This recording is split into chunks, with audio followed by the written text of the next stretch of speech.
It's the Ross Tucker Football Podcast. Oh, yeah, it is. But it's not just any Ross Tucker Football Podcast. It is a Monster Monday presented, of course, by DraftKings. New week, off season means a couple things. Number one, reminder, we aren't going anywhere. We aren't going nowhere. We're going nowhere. 3 days a week, all off season here on the Ross Tucker Football Podcast. Typically Monday, Wednesday, and Thursday mornings. Also, you'll still have the college draft, typically recorded Mondays. So if you need your fill of me and getting ready for the draft, listen to that on Tuesdays. Or on Tuesdays, listen to the Even Money Betting Podcast, which is year-round. And even if you're not into betting, it's a pretty cool way to look at football, a different way to look at it. Wednesdays, we'll still have the Fantasy Feast podcast. So maybe you listen to that one on Friday. So we still have 5+ days of audio content for you guys each and every week. And we still have winners. We'll have a spread the word winner via social media this week. I'll probably pick another Spotify rate and review person. So go to Spotify on the Spotify app, rate and review Ross Tucker Podcast, and send it to me, ross@rosstucker.com. Sponsor confirmation email winner can be any of the sponsors that you see on the sponsor page at rosstucker.com, including West Shore Home, which is amazing.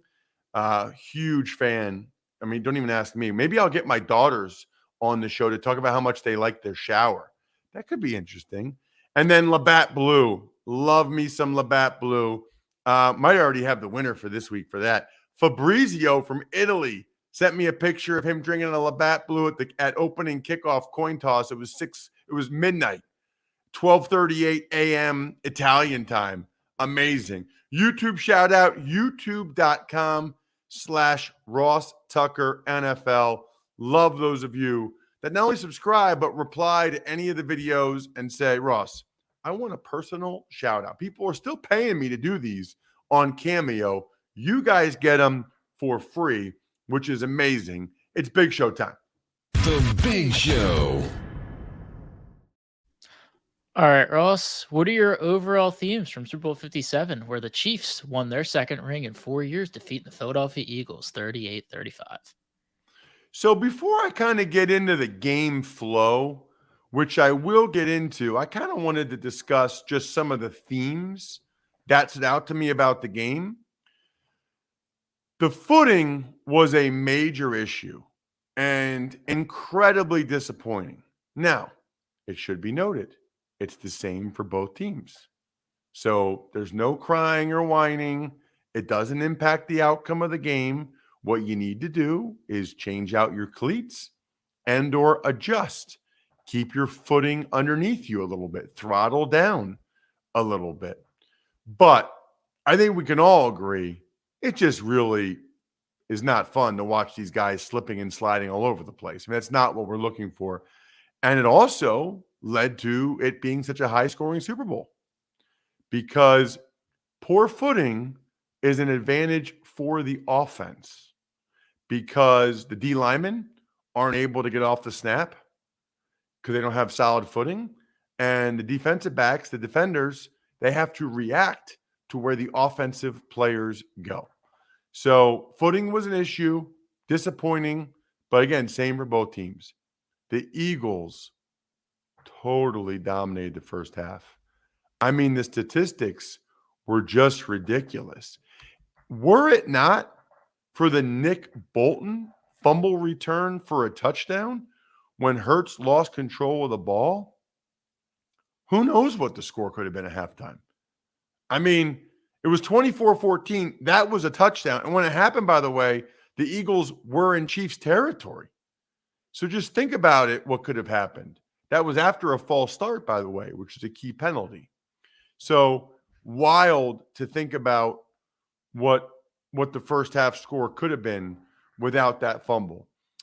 Mahomes' ankle clearly an issue, and he aggravated it at the end of the first half on that TJ Edwards tackle, kudos to him for fighting through that and playing as well as he did in the second half. That was absolutely awesome by Patrick Mahomes, and that's why he is an all-time great. Thank you, babe. She loves when I give her the thank you. She loves when I acknowledge it while I'm on the show. I got to take one sip real quick. Oh, man, that's good. Okay. By the way, if you're new to the show, that is my daughter, Helen, with the smoothie delivery of the morning. We got to get that sponsored. Anybody know a smoothie business out there? We got to get the smoothie delivery of the morning by Helen Tucker sponsored. All right. A couple of the themes, right? That's the best I've seen Jalen Hurts play since his shoulder injury. Just an incredible performance. Might be the best game he's ever played. I mean, over 300 yards passing, sets the record for rushing yards by a quarterback in the Super Bowl. He played unbelievable. He played awesome, which, by the way, makes it even more stunning that the Eagles lost the game. But he played incredible, showed the heart of a champion. I mean, even the pass that Quez Watkins dropped was just a great throw by Hurts. I mean, it's just remarkable that he was able to play that well. If you would have told me that Hurts would play that well, I would have told you Eagles would definitely win. But they didn't, because the Chiefs were a step ahead of the Eagles in the second half from a coaching perspective. You know, the Eagles had a delay of game. They used a timeout that they usually don't do. I mean, those things are things that the Eagles usually don't have to do. The other thing is the Eagles didn't dominate the trenches the way they needed to. I mean, the Eagles needed to really totally dominate the trenches in order to win the game, I thought, and they weren't able to do it. The two biggest plays of the game by far were the Bolton fumble return for a touchdown, obviously. I mean, that's the single biggest play of the game, clearly.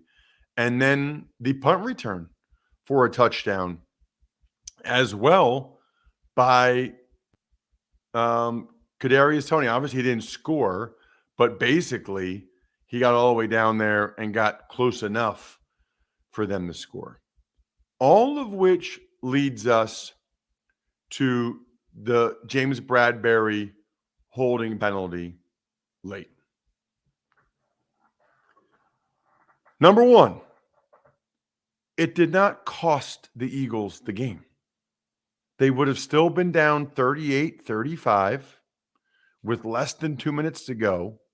It cost all of us the chance to see what could have been an all-time ending. That's what it cost us. What cost the Eagles the game or anything else was the fumble return for a touchdown and the punt return. However, there is no debate or discussion regarding whether or not it was a bad call. You know how I know it was a bad call?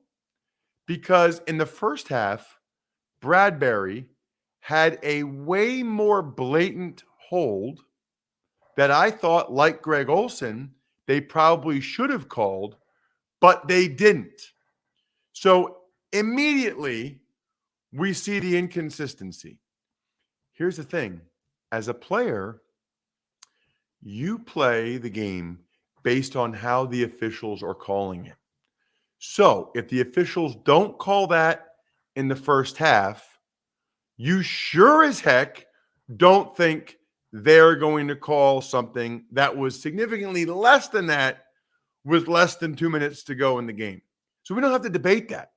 We know the officials messed up just based on the dichotomy of the two Bradbury Juju Smith-Schuster plays, period. Very, very disappointing that they would call something ticky-tack like that. Kudos to Bradbury after the game for accepting responsibility. Look, they threw the flag, and he said it was a hold. He's a classy veteran player who knows that you can't put yourself in a position where you even give the refs a chance to throw that flag. And Bradbury knows that. And the Eagles know that they need to play better up front both sides of the ball. They couldn't have the punt return. They couldn't have the fumble. And you can't put yourself in that position. But we also know that the officials screwed up. We don't even have to debate it. That, by the way, was my Labatt Blue take of the day. And you know what it is? It's presented by Labatt Blue, the pristine Canadian Pilsner. Enjoy your beers together so you can live life to the power of we. Always enjoy responsibly. Beer, Labatt USA, Buffalo, New York. As for the actual game flow, Jack, look, most of you watch the game. Although, by the way, some point in the next couple of weeks, I'm getting somebody on here that has that did not watch the Super Bowl. I just think it would be fascinating to interview them, just hear about things. The Eagles totally marched on their opening drive, RPOs, O-line was dominant, Hurts, quarterback sneak, touchdown 7-0. Devontae Smith had a big drive. Chiefs opening drive, equally as impressive. Pacheco was awesome, and Kelsey had a couple big plays on that drive, 7-7. The Eagles' second drive got killed by a Pascal penalty, and I thought the Chiefs were really flying around and hitting. Kudos to the Chiefs for that. Then on the second drive for the Chiefs, they marched again to Kelsey with a big play. But Andy Reid goes for a field goal on 4th and 3, which I agreed with, by the way. You take the lead in that situation. A lot of people criticizing him. I think they're mainly criticizing him because Butker doinked it. Then Hurts threw a deep ball to A.J. Brown against tremendous coverage. Not a smart throw in my mind by Hurts, but he trusted A.J. Brown, and it worked out. Biggest play of the game, 14-7. Hurts fumbles on 3rd and 6.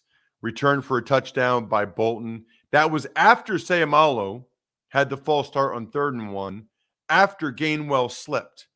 You know, these games are like they're like a butterfly, with the butterfly effect. Gainwell slipping, not getting the first down, led to the quarterback sneak attempt, which led to the Sayamalo false start, which led to the Hurts fumble. It all matters. It all counts. Eagles then go 2 for 2 on 4th down, including getting Noddy to jump to get the Jalen Hurts touchdown. Mahomes hurts his ankle, end of the first half. As the Eagles D-line, end of the first half, looked like they were starting to get after him. Devontae Smith's catch was overturned. I did not agree with that call. Did not think it was clear and obvious to overturn. And I also believe that if that's not a catch, they should rewrite the rule again. That should be a catch. I don't really know that it affected the game. I don't know that the Eagles would have gotten more than a field goal in that instance anyway. And Hurts ends up throwing the ball to A.J. Brown. They get a field goal. Eagles up 24-14 at halftime. So impressed by the game planning, the play calling by Andy Reid in the second half. Chiefs had such an impressive mix of run, pass, O-line, great work on that first drive of the second half to go up 24-21. To score touchdowns. It was 24-21. Then Goddard makes 2 ridiculous catches, but the Eagles get held to a field goal. That comes back to haunt them. Red zone is critical. So that's one where they were in the red zone, held to a field goal. Remember that one. Chiefs again mix Pacheco on the ground with an awesome play call to Tony, 28-27. Eagles picked a bad time to go 3 and out. They passed on 3rd and 2, incomplete. Leads to, I think Hurts just threw the ball away. That led to the punt return touchdown and the punt return for Tony. Sky Moore touchdown, 35-27. Hurts threw a bomb to a wide open Devontae Smith. Then he got the 2-point conversion. That ties at 35-35. Mahomes had the long scramble, which was incredible. The guts of him with the ankle leads to the questionable Bradbury holding call that I already talked about. Chiefs win 38-35. Awesome football game. The ending was a little anticlimactic, but great game. The commercials that jumped out to me, I love the Ben Affleck J-Lo Dunkin' Donuts commercial. Love Bradley Cooper and his mom, T-Mobile. I think I can see my mom and I doing that. I thought everybody betting like the under on Kevin Hart and the DraftKings commercial was funny. And no, I'm not obligated to say that, although I probably would anyway. And then the Bud Light dancing during the hold music, I thought that was pretty darn good as well. Almost as good as Labatt Blue. Lots of things are better together.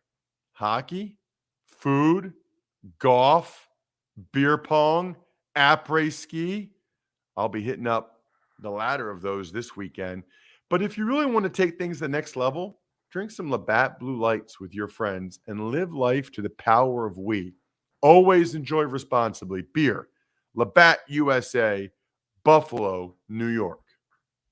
Tuck's Takes. All right, Ross, we'll start with some news that I feel like you've been at the forefront on for some weeks. Derek Carr informs the Raiders that he will not accept a trade to any team. Yeah, I mean, was there ever a doubt? Was there ever any reason for him to accept the trade? No, there was not. Thank you, Jack. Jack, I think you will go a long way in this industry by praising me. I think that is one of the keys, is just to praise me like that. By the way, Jack, you're a Philly guy. You had an interesting nugget about the turf in the Super Bowl, right? Yes. So the grass that was used was Tahoma 31, as mentioned in the broadcast. And according to some beat reporters in the Eagles and a little research of my own, apparently that is the same subbreed of grass used at Lincoln Financial Field. And I think you and I can both note that the Link had tremendous field all season, probably one of the top 5 fields in football. So interesting note about the quality, or I don't know about the quality, but the texture of the grass being the issue at Super Bowl. I don't think that was the case. It feels like when they like roll in those fields or those sod, as opposed to it like being there all the time, it feels like it doesn't take root as much as it needs to or something. I feel like every time they show the video of them rolling the field in, that it ends up being bad. You know, like they do that for the some of the games in London, the footing's bad. Stop rolling the field in. Just stick with what's already there. Tuck's Takes. Another interesting nugget that you had some words for on Twitter, Tom Brady filed his retirement letter amid confusion of some other former players. Okay, so something needs to be said first, by the way. On the Derek Carr thing, what a disaster by the Raiders. I mean, they gave him a new contract last year, all right, which paid him like over $5 million more than he was supposed to make, number one. And then, okay, you're going to give him a contract because you want to control his rights. Well, then you give him a no trade clause so you don't control anything. Now they're going to cut him tomorrow. They would have been better off. Think about this. They would have been better off just letting him play out the last year of his contract, letting him go in free agency, and getting the compensatory pick. I mean, they paid him more money, lost control, lost the compensatory pick. Congratulations, Raiders. You don't know what you're doing. Tuck's Takes. Sorry. Messing me up here. Well, as for the Brady thing, sorry, I didn't know what to like. You do not. When I retired, I called the NFL or the NFLPA, and I said, I'm retiring. What do I have to do? Like, what do I have to file? How's the paperwork work? And they said, there is no paperwork. We don't do that anymore. Once you have not played for a year, you are deemed to have retired. Okay? Somebody said I read where maybe Brady's doing this so that, number one, the Bucs know that what the deal was with him contractually, because people thought Brady would redo his contract with the Bucs to help give them some salary cap relief. He's not doing that. They're taking all $35 million in dead cap money this year. So this is going to be a rebuilding year for the Bucs. This is going to be a get right year financially for the Bucs. They're taking all their pain this year. Also, someone said that maybe it's a marketing thing, and that as soon as he sends that paperwork in that the NFL and the NFLPA no longer have the rights to include him in any marketing stuff. Maybe that's the case. I don't know. I'm sure there's some reason for it, but I know this. You definitely don't have to file retirement paperwork.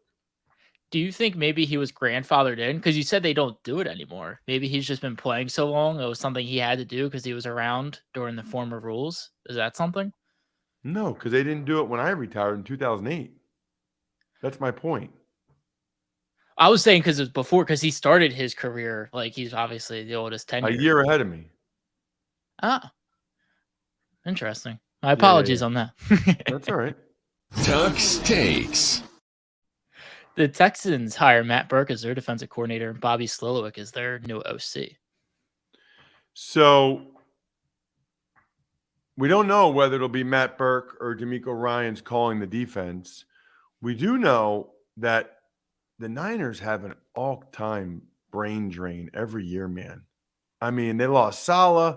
They lose D'Amico Ryans. They lose Mike McDaniel. They lose now Bobby Slowik, who's considered an up-and-coming coach.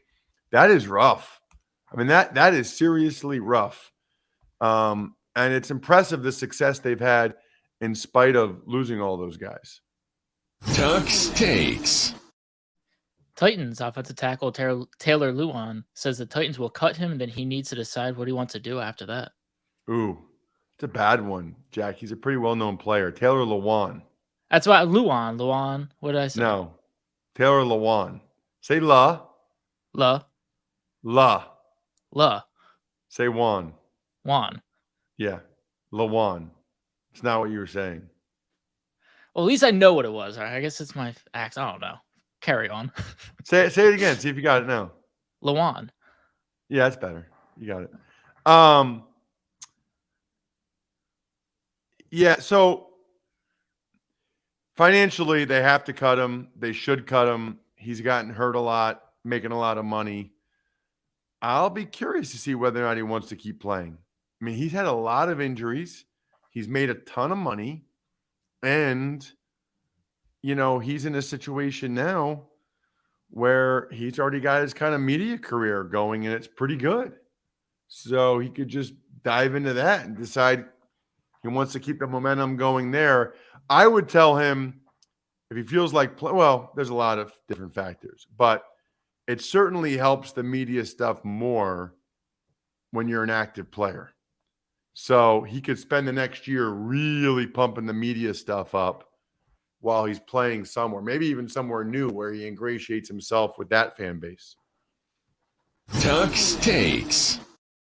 Brett Favre is filing a defamation suit against Shannon Sharp, and Pat McAfee. Well, evidently, those guys said a lot of stuff about Favre and whatever's going on with the welfare money in Mississippi. I tend to stay away from stuff like that I feel like is outside the purview of football. And I don't feel like I really have all the facts. So we'll see what happens there. Does not sound good, that's for sure. I guess some of the questions would be whether or not Favre knew that where the money was coming from, although I think I saw a quote somewhere where he said, this would never get out that you guys are doing this, right? Or where the money's coming from. So seemed like he had some idea that it might not have been above board. Tux Takes. Some big names being brought to the Carolina Panthers coaching staff. Josh McCown and former head coach Dom Capers are being brought back. Well, that's awesome. McCown, I don't know how old his boys are, but looking at this opportunity, I think he lives in Texas, but he spent a lot of time in Carolina. And I know he was living in Carolina because I think that's where his boys, when he played for the Eagles, his boys were playing high school football in Carolina. So I don't know if he still has a house there or what, but that makes sense to me since he's so familiar with that organization and that city to live there. Capers was their first head coach. So that's really cool that he's back on the coaching staff. And Reich was their first quarterback, so that's even cooler. And then McCown being there as a quarterback coach, I suspect he will rise up the coaching ranks quickly. Tuck's takes. The Baltimore Ravens are likely to franchise tag Lamar Jackson, but they could be open to trade offers, while the Packers are open to trading Aaron Rodgers if that's what he wants. So these were two things that came out yesterday that some of the insiders had been holding and waiting to release on Super Bowl Sunday to get a buzz about new information. So let me translate this to you. On the Aaron Rodgers one, Packers are open if that's what he wants. That's what the Packers want. The Packers want to trade him, and they're hoping that Rodgers is willing to play ball because no one wants to pay him $60 million fully guaranteed unless he wants to be there and he's all in. So the next phase of this is probably the Packers letting Rodgers talk to some of the other teams.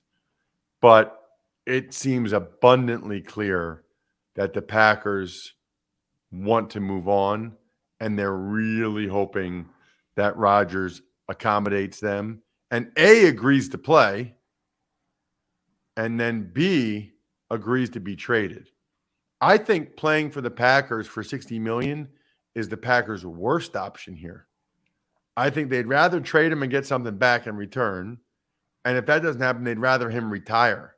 I think out of the three possibilities, the one the Packers want the least is to have the back-to-back MVP actually playing football for them this year. That's pretty amazing, actually, if you think about it. And then as for the Ravens, first time we've heard any inkling of this. Now, this to me, this doesn't mean they want to trade him, but they want someone to make them an offer they can't refuse. That's pretty clear. That they are very willing and open. If someone's willing to make them an offer they can't refuse, they'll let somebody else give them that type of guaranteed contract. They'll get a new young quarterback for a lot less money and use the draft picks to build around that player and keep their, playoff hope window, Super Bowl window open. We'll see what ends up happening, but that is clearly a very, very interesting situation to keep an eye on. We got some shout outs to give out. Here's the number one shout out I got for you guys today. MyFrontPageStory.com. I think I mentioned this on Friday. I got the best idea. You didn't get anything for your wife or significant other or whoever for Valentine's Day yet, did you? Go to MyFrontPageStory.com. Just order a story about them. Print out the order form. Put it in an envelope. Hand them the envelope and say, they haven't finished it yet, honey, but I'm getting a story written all about you. She'll be like, what? What do you mean? I have an author. I have a writer writing a story about you and how much I love you and how much the kids and I care for you. Think about how money that would be. And then the anticipation for her waiting to get this story. I'm convinced that might even be better than giving it to her or him, whoever, on Valentine's Day itself. MyFrontPageStory.com. Use the code RTFP10, by the way. You get 10% off. Shout outs to Pizza Boy Brewing, Sporticulture, HumanHeadNYC.com, SteakhouseSports.com, Go-Bengals.com, Evergreen Economics, BackOfficeSchedule.com, Recording College Draft with Emory momentarily. Off season is here, but we aren't going anywhere. Thank you guys for sticking with us all year round. The off season when it gets super fun with some extended conversations. One way or the other, I'm going to have an awesome guest on Wednesday. I actually have 3 in the works potentially for Wednesday. Not sure which one I'm going to go with. They're all awesome, just like each and every one of you. I think we're done here. Thanks for listening to the Ross Tucker Football Podcast. Make sure to also subscribe to the Fantasy Feast, Even Money, Business of Sports, and College Draft. All available at Apple Podcasts, rosstucker.com, or wherever podcasts can be found.